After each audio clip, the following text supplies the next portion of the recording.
Story 1. I'll take my chances, thank you. 100,000 isn't even that hard to launder over the course of a few years. I will be paying for a lot of stuff in cash in the near future. Story 2. Seriously, nothing good can come of touching that money. Leave it exactly as you found it and pretend you never saw it. Nobody accidentally leaves that kind of money lying around, and you don't want to mess with the kind of people who are involved in whatever is going on with it. Story 3. This happened to me once in real life. Well, it wasn't a duffel bag, but a money bag, and not $100,000, but a very big sum nevertheless. I was cycling down the road and saw it fly off the roof of a car that pulled out of the gas station. The money bag had a name and phone number in it, and I called the guy when I got home. He was beyond happy. He was a small business owner, and this was his week's income. He was on his way to the bank to deposit it and had stopped for gas on the way. So, in short, I returned it. Story 4. Turn it in. If not claimed after a while, I believe I get to keep it in certain places. But I am not going through the rest of my life constantly looking over my shoulder. Story 5. Oh, that's where I lost my bag.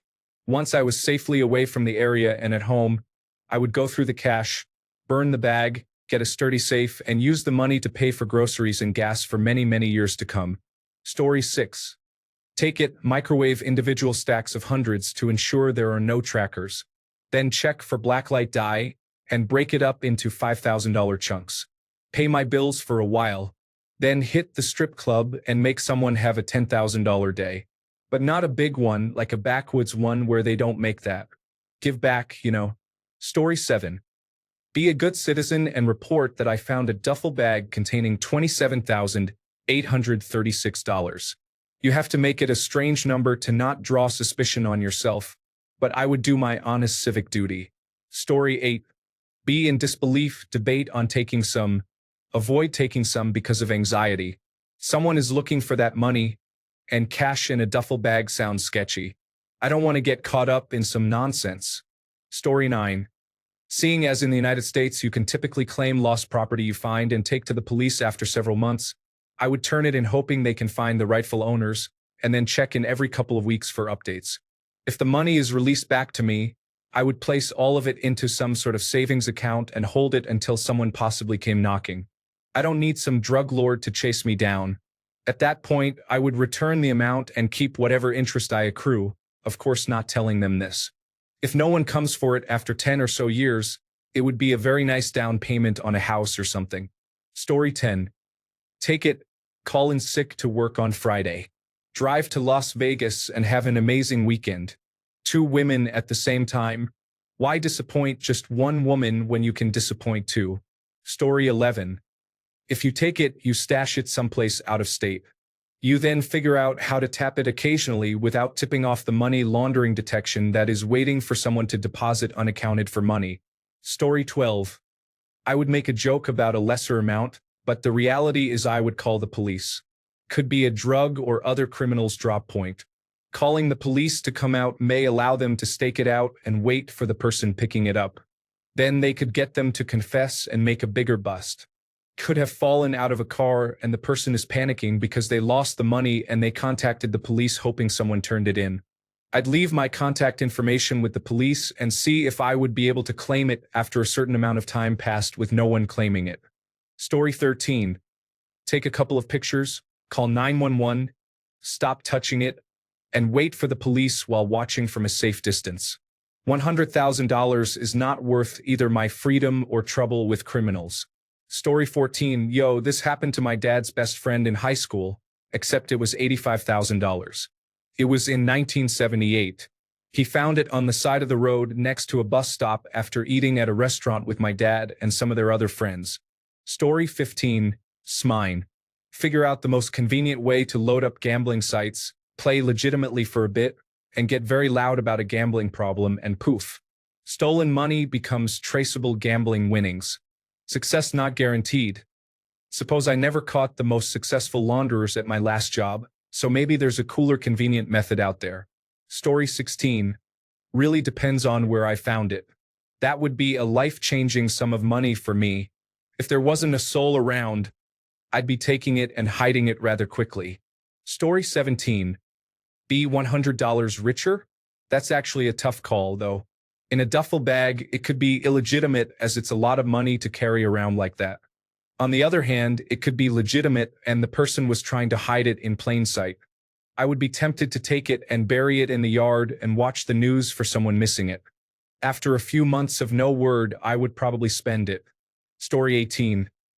I'd pick it up and nail it to the door, but if it was rusty and full of nail holes, good luck to you forevermore. No, wait, that's if you find a horseshoe. Story 19. I would assume that the kind of person who leaves $100,000 sitting in a bag unattended is the kind of person who would kill someone for stealing from them, so leave it alone. Story 20. Take it home and place it in a safe. Report that I found it to the police and follow proper procedure. Under no circumstances would I turn it over to the police, though. Story 21. Turn it in to the police, make sure I see the paperwork with the amount on it, maybe get a copy. Wait until the time is up. If someone claims it, then I go to the press to write an article about what a good person I am, in which I drop a GoFundMe for living or medical expenses, and watch that fill up with money that is certifiably mine. Story 22. I think I'd be too scared to even consider taking it because no one legitimate has 100,000 in a duffel bag, and non-legitimate people aren't going to let it go easily. I wouldn't want to live worrying about every noise outside my house or any random banging sounds. I'd hand it in for fear of being hunted by dealers. Story 23. I would probably turn it in. Someone probably really needs that $50,000. I don't know why they would have that much and drop a bag with $10,000 in it, but that has nothing to do with me. I'm a good person and wouldn't feel right keeping that $1,000 I found, but I don't know how the police would feel when I go to them letting them know I found $100 on the street. Story 24. This happened in Toronto, Canada. A homeless lady found a bag in the trash with $10,000 in it. She gave it to the police. After they checked it and tried to tie it to crime or lost money, they found nothing and gave it back to her. Story 25. Report it to the police. Not on the same scale, but someone evading the police dropped a bag with just over $1,000 in it in our yard. We reported it. After a few weeks, we got to keep it because it couldn't be tracked to an owner. Story 26. Leave the bag alone. If I return multiple times and it's still there, I'd consider moving it to another location and then just sit on it for a while. It's possible over time the person who dropped it might believe it is lost and never come back. It's really hard to say because if it's in an area I know is inaccessible to most people, there is a higher chance whoever put it there would still be around by the time I found it. I wouldn't want to be found by someone who drops a random $100,000 in a bag in the forest. Story 27. Put the bag in a microwave. They are also Faraday cages, just in case there is a tracker in there. After a few months, go open it somewhere remote, remove the cash while checking for things like trackers. Burn the bag. Put all the individual bills back in the microwave. Store the microwave with cash in my attic. Next month, spend a few hundred. Wait a month. Spend a few thousand. When the coast is all clear, use the money for gas, shopping, food, restaurants, and gift cards. Story 28. Leave that and pretend I didn't see it. The kinds of people who leave that sort of money lying around are probably the kinds of people who make videos titled Funky Town. Story 29. Think about the type of person that would put 100,000 in a duffel bag and just leave it somewhere. That is not my money, and I did not see a goddamn thing either. Story 30. Look in the bag. Appear startled. Look around. Then scamper away after wiping off my prints. Return later in a completely different outfit with a hoodie, something to disguise my face. Big glasses, whatever. Rocks in my different shoes to mess with my gait. Not along the same path or reversed, but from a cross street. And without my damn cell phone. Discover the money and take it along my pre-planned route. Parks, places without cameras. Maybe I already have another change of clothes dropped off at my too dark park or other lonesome locales. Leave my phone at home and drive out. Maybe borrowing your mom's ancient Mercury Marquis or something, to the country with the bag, which is itself in a garbage bag. While out in the middle of nowhere, glove up, transfer the money out of the bag into a steel box, an effective Faraday cage. Set the bag on fire with some lighter fluid and bail. No more worries about transmitters. Drive off in a different direction. Stop somewhere to examine the money. Use a pet urine detector ultraviolet light to detect any interesting traces. Check for sequential numbers on the bills. Again, fully gloved. Back in the box it goes. The box goes somewhere not my house. Maybe upgrade to a lockable box, whatever. No, I am not telling you where I put it. Hell, maybe I use one of those food-preserving vacuum sealers and vacuum seal the cash, and then stuff it in a jar with coffee grounds and dip the top in hot wax. Return home and wait a year or so. The rest depends on the denomination of the bills. 20s? Hog heaven. 50s are iffy. 100s are bad news. Only take the money out a small batch at a time, say under 500, and put it in a completely separate wallet unlike your normal wallet. But in any case, that cash gets spent only in places I do not normally go, and not in any big box stores. Home Depot? Nah, I pick an old hardware store that probably has tape on a loop that they keep for a week, tops. Singular diners, not franchise food. If we have 20s, maybe just those for tips if you are out at a big meal, as the tip money probably will not go through the usual channels. Mostly out of town spends if I can manage it in towns I do not normally go. Leave that cell phone at home for those trips. Some Craigslist action with your basic information security in mind. Drive home and refuel at some pitiful gas station. This isn't even walking around money.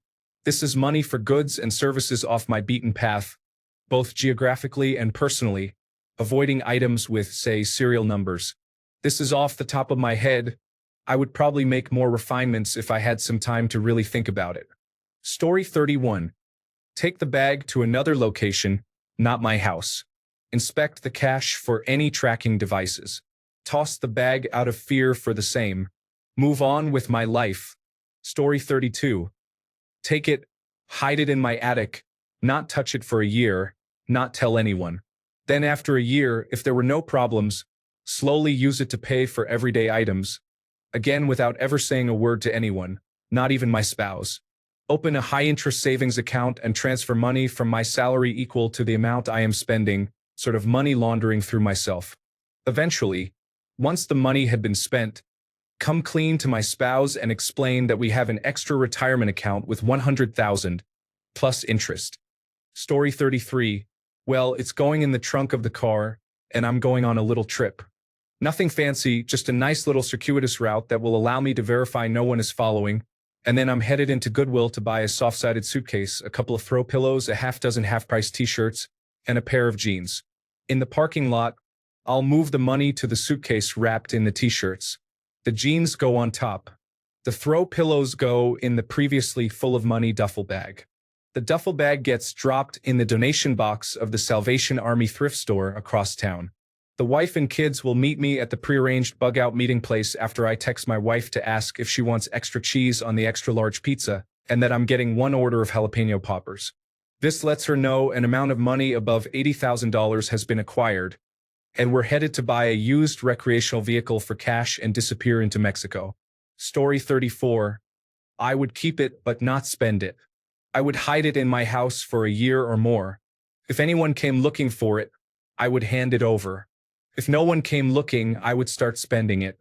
Story 35. Buy a home and pay contractors in cash, about $100,000 worth. Then, I would sell the place within a year to minimize interest on the loan. Then, I would take the difference and do it again. Story 36. Assuming I have my car nearby, I would take the bag and head off to my place of work. No one can get in without force if they do not have the code, and many people work there. I would go to the basement where I am unlikely to be found by a random coworker passing by. Check every note individually for trackers, AirTags, or whatever, and put into different bags, garbage bags if need be. Physically wash the bills with water, drench them completely. Throw the duffel bag and everything else I do not need in the biohazard waste container. Wait for the next shift change and leave with everyone else so it is harder to track which car might have the money if I were already followed or whoever could track the money to my place of work. Spend small amounts here and there and never speak of it with anyone. Story 37. Nobody in my country uses that kind of cash for anything legitimate, so I probably could manage the guilt of taking it. That said, The kind of people who do use that kind of cash are not ones you want to mess with. So I am torn. If I felt like there was a chance the owners would find out, I would let it be. If I were in, say, a different city from where I live, nobody knows me there, nobody sees me take it, then yeah, maybe I would go for it. Story 38. I would hide it as best I could and just wait it out. Maybe after a year, I would spend some here and there and then wait it out again to see if anyone was suspicious of my recent purchases. Story 39.